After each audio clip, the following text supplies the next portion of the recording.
I'm Heidi Spencer, 30 years old, a graphic designer from Durango, Colorado. I used to think family was a safe haven, a place to share your victories and be lifted up. That Christmas dinner shattered that illusion. I'd arrived at my parents' house heart racing with pride, ready to announce a major career award, one I'd worked years to earn. Over dessert, I shared the news, expecting a rare moment of recognition. Instead, my mother leaned forward, her voice sharp as a blade, and said, "We wish you weren't our child." The words hit like a punch. My father chuckled. My sister smirked. Her husband joined in. My brother snickered, and even my little niece giggled, caught up in the moment. The whole table erupted in laughter, everyone except me. Their laughs echoed, each one a needle to my heart. I stood there frozen, the weight of their betrayal sinking in. I'd spent years chasing their approval, always falling short, and now this. But I wasn't the same quiet girl anymore. I'd uncovered something about my sister, a secret so shocking it would unravel their smug confidence. My hands trembled, not with fear but with resolve. I stood up, looked straight into their eyes, and said one line that stopped their laughter cold.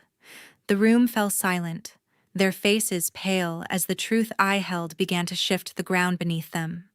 That moment changed everything, and they'd never dare make that wish again. Has your family ever torn you down when you needed their support? Share your story in the comments. Your voice could inspire someone to find their strength.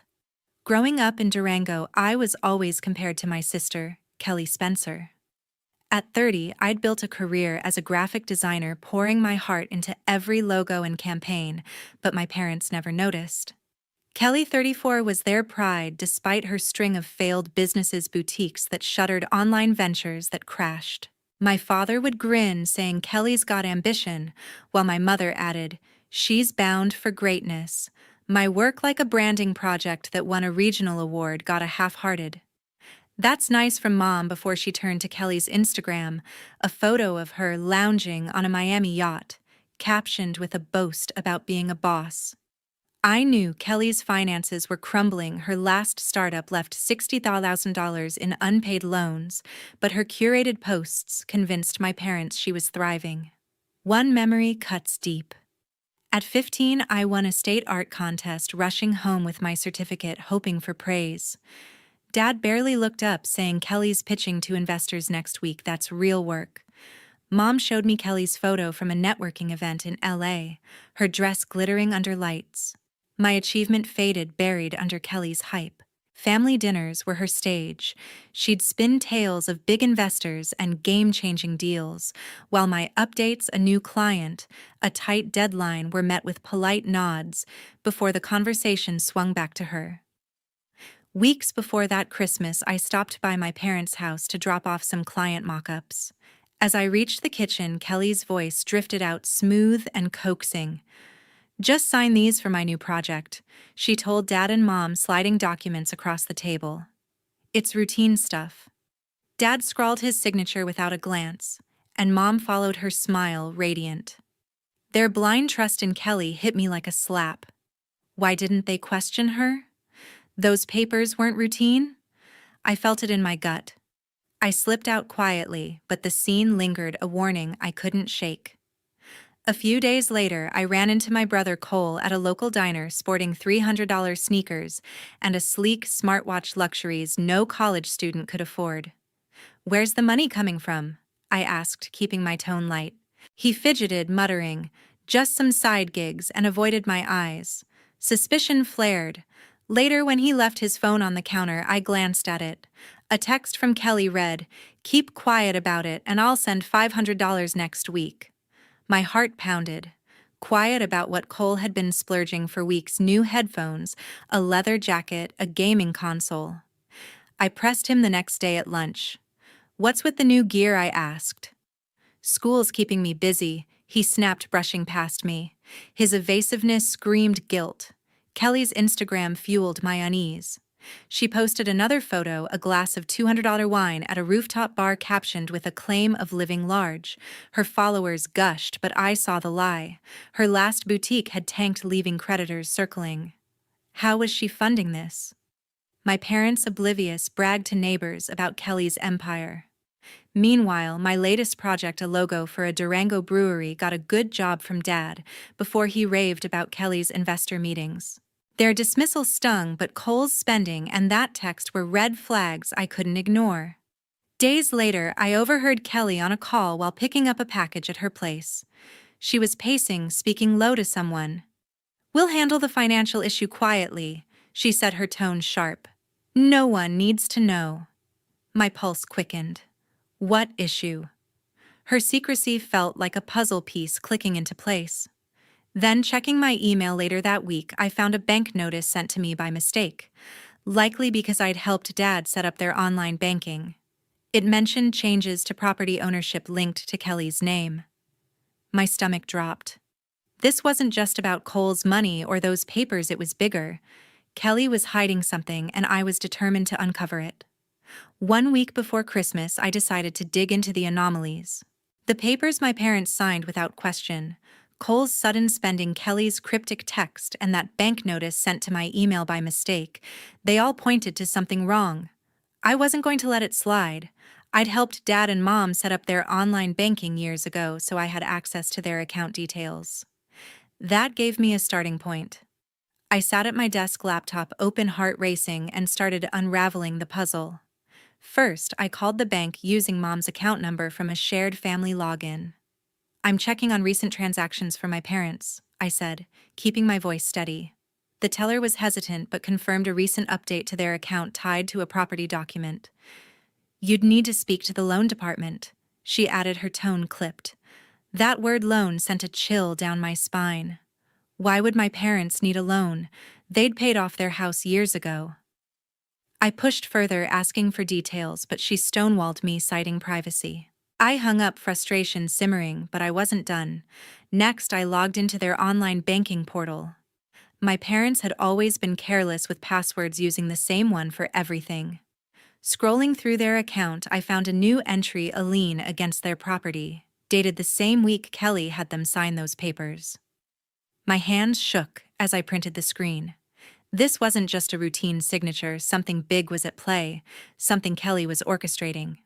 I needed more proof, so I called a contact at the county recorder's office, a former client who owed me a favor. "Can you check for recent filings on my parents' address?" I asked.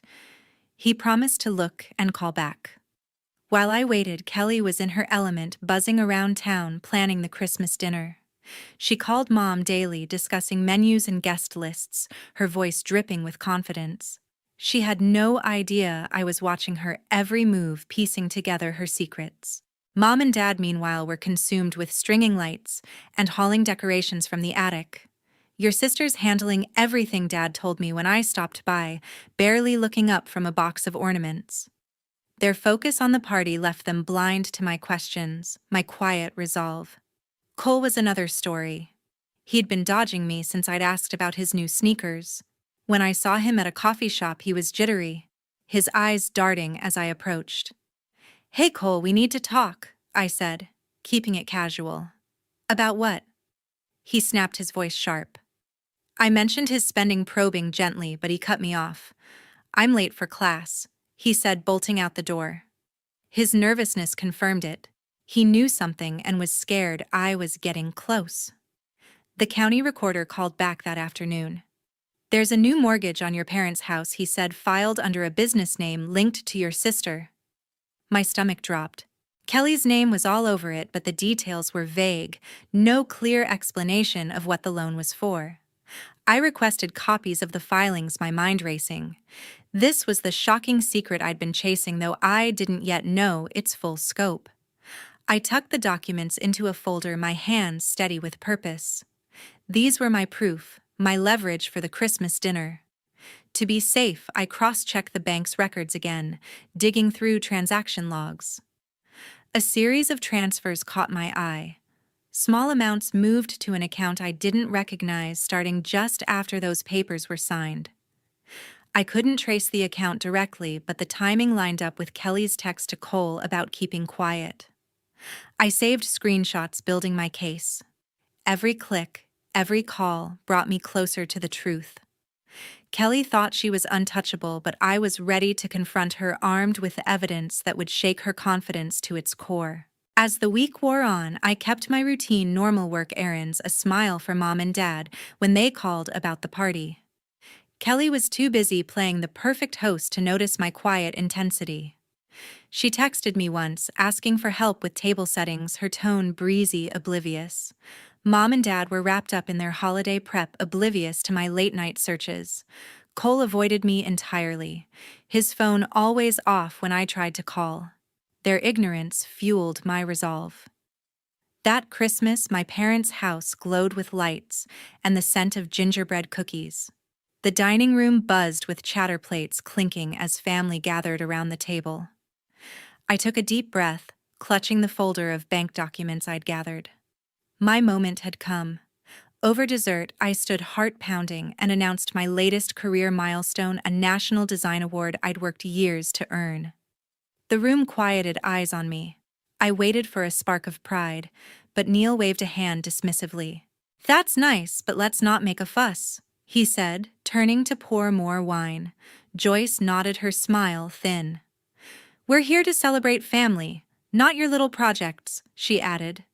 Then, her voice sharp, she delivered the blow. "We wish you weren't our child." Laughter erupted. Kelly smirked, her husband joined in. Cole chuckled nervously. Even my niece giggled, caught in the moment. The sound was a knife, but I was ready. I stepped forward, my voice steady. "Neil, Joyce, you've been played." The laughter stopped. I opened my folder, holding up the bank documents. "Kelly tricked you into signing papers that put your house under a new mortgage to cover her debts." Gasps rippled across the table. I laid out the evidence-printed bank records, the lien filing from the county recorder, dates matching the day they signed her routine papers. "She's been bleeding you dry to fund her failing businesses," I said, staring at Kelly. Her face drained of color, her fork clattering to the plate. Kelly shot up, her voice shrill. "That's a lie," she cried, hands trembling. "I'd never do that to Mom and Dad." "You're twisting everything." She turned to the table, gesturing wildly. "My new venture needed a loan. That's all, it's standard business." Her excuses unraveled, her eyes darting as she scrambled for words. I pressed on, unmoved. "You lied to them, Kelly. You used their trust to save your sinking ship." Neil's face reddened. "You're a troublemaker," he spat, slamming his fist on the table. "Kelly's worked hard for this family." Joyce nodded, her eyes blazing. "How dare you ruin our Christmas with these accusations," she snapped, clutching Kelly's hand. Their defense of her was fierce, blind, as if my evidence meant nothing. I turned to my sister's husband, Drew, who'd been silent, his gaze fixed on his plate. "Drew, you knew about this, didn't you?" I asked, my voice cutting through the tension. He froze, his jaw tight, but said nothing. I pivoted to Cole. "And you, Cole, Kelly paid you to keep quiet. Tell them the truth." Cole's eyes widened, his hands fidgeting, but he stayed mute, staring at the floor. The room was a battlefield, silence heavy where laughter had been. Kelly's protests grew weaker, her voice cracking. "It's not what you think," she stammered, but no one bought it.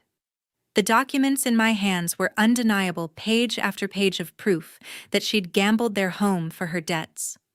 Neil and Joyce clung to their denial, calling me the villain, but their voices faltered as they glanced at the papers. Drew and Cole's silence spoke louder than any confession. I stood tall, no longer the overlooked sibling. The truth was out, raw and unyielding, and nothing would be the same. I left the party, determined never to return. The glow of Christmas lights faded behind me as I stepped into the cold night, my breath visible in the air. I needed clarity, someone to pull me from the fog, so I drove straight to the one person I could trust. My friend Marla Brooks opened her door before I could knock, her face softening at the sight of me. "You look like you've been through hell," she said, pulling me into her cozy apartment. The smell of coffee and her dog curled up on the rug felt like a lifeline. I sank onto her couch, words spilling out, not about the confrontation, but the raw hurt of being unseen, the gnawing fear I'd gone too far. Marla listened, her eyes steady. never interrupting. When I paused, voice shaky, she leaned forward. "You stood up for what's right," she said firmly. "You're not the villain here, no matter what they think." Her words cut through the guilt. I'd spent years doubting myself, wondering if I was wrong to challenge the family's golden narrative. Marla didn't let me wallow. "You've carried their baggage long enough," she said, handing me a mug of tea. "They made their choices, let them deal with it." We talked late into the night, her voice grounding me. She shared a story of her own, a time she'd confronted a toxic coworker and felt the same dread of being too much. "Truth hurts," she said, "but it's not your job to soften it." Slowly, the knot in my chest loosened, replaced by a quiet resolve to protect my own peace. Back at my parents' house, Kelly stayed behind, pacing the living room, her phone lighting up with unanswered texts to me. "Please just talk to me," she wrote in one, her desperation clear. I didn't respond. Her words couldn't undo the betrayal. She hovered near Neil and Joyce, trying to salvage their trust, but cracks were forming. Neil's voice echoed through the house, sharp and unsteady. "How could you let this happen?" he demanded, his anger aimed at Kelly for the first time. Joyce joined in, her tone frantic. "What did you do to our home?" she asked, her confidence in Kelly crumbling. Their arguments grew, heated voices rising as the reality of the mortgage sank in, but I was done listening. Days passed and Kelly kept trying. Calls, emails, even a letter slipped under my apartment door. I tossed it unopened, unwilling to let her pull me back. Neil and Joyce sent messages too, their words a mix of blame and confusion, but I deleted them without reply. Each ignored notification felt like a step toward freedom, though the guilt lingered like a bruise. Marla was there through it all, checking in with texts or late-night calls. "You're not alone," she'd say, her voice calm but fierce. She didn't push me to act or plan, just sat with me in the mess of it all, helping me see I hadn't betrayed them, they'd betrayed themselves. One evening, Marla invited me to a quiet diner, a place we'd haunted in college. Over greasy fries, she nudged me to focus on what lay ahead. "You've got your work, your life," she said, her eyes bright.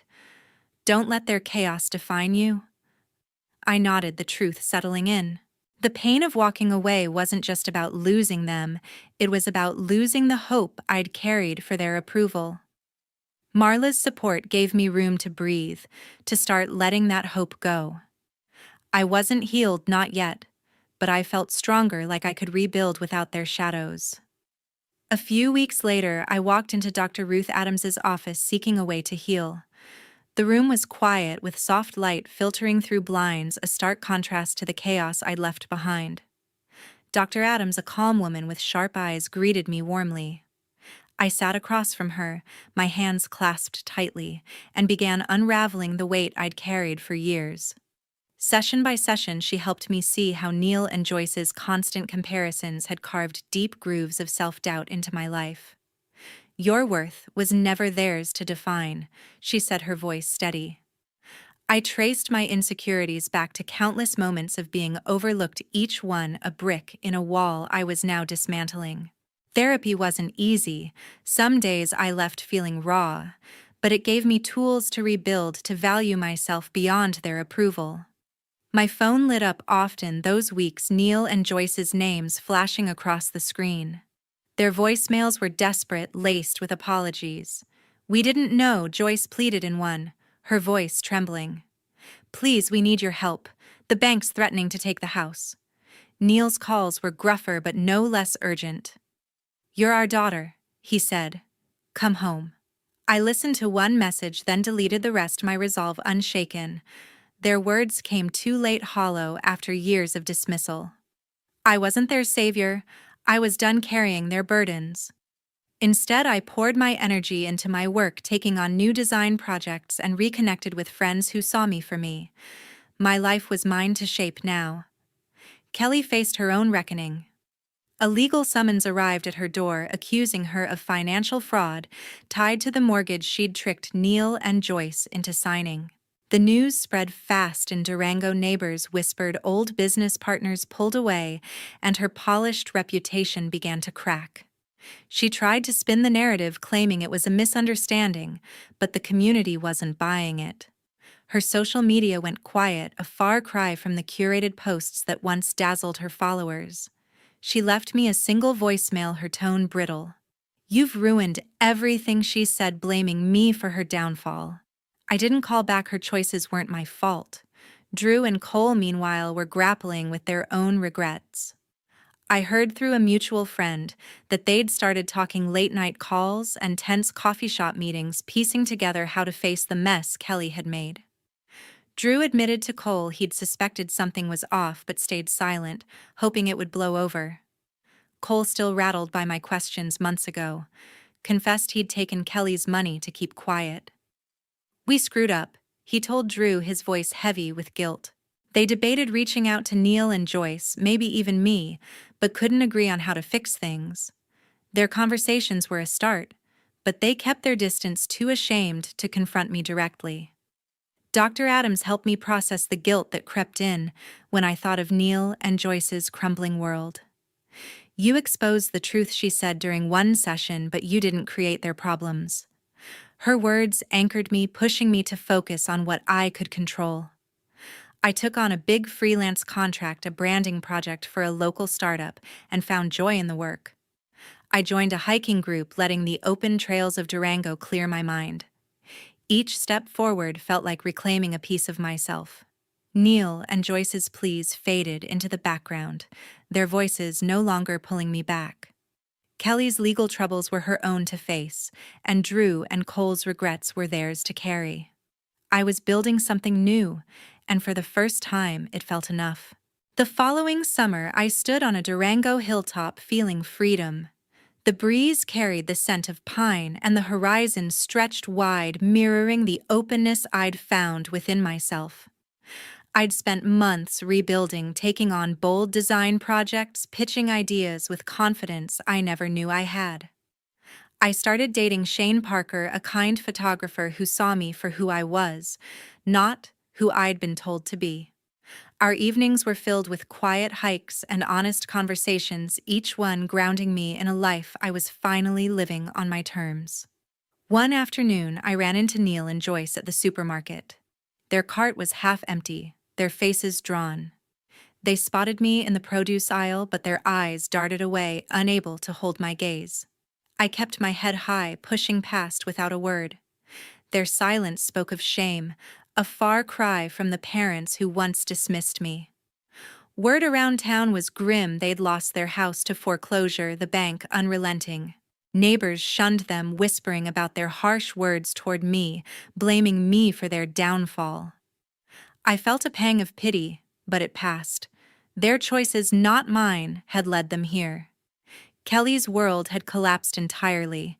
The lawsuit pinned her with hefty fines for financial fraud, and her debts piled higher than she could manage. Durango's tight-knit community turned cold. Former friends ignored her calls, and business contacts cut ties. Her once shiny reputation was dust, her name now synonymous with deceit.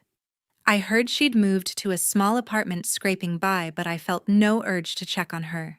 She'd built her own cage. Drew and Cole sought me out one day at a local cafe. I was sipping coffee, sketching ideas for a client, when they approached, hesitant. "We're sorry," Drew said, his voice low. "We should have spoken up when you confronted Kelly." Cole nodded, eyes downcast. "I took her money to stay quiet. I was wrong." Their apologies hung in the air, heavy with regret. I set my pen down, calm but firm. "I hear you," I said, "but I'm done carrying your guilt." They stood there speechless as I gathered my things and left. I didn't need their remorse to move forward. Looking back, I learned a vital lesson: setting boundaries with toxic people is essential to protect yourself. Walking away wasn't just about leaving, it was about choosing me. I'm stronger now, living a life that's mine, not defined by their shadows. To everyone who's followed this story, thank you for listening. I'd love to hear your thoughts. What boundaries have you set to reclaim your peace? Share below, and let's keep this conversation going.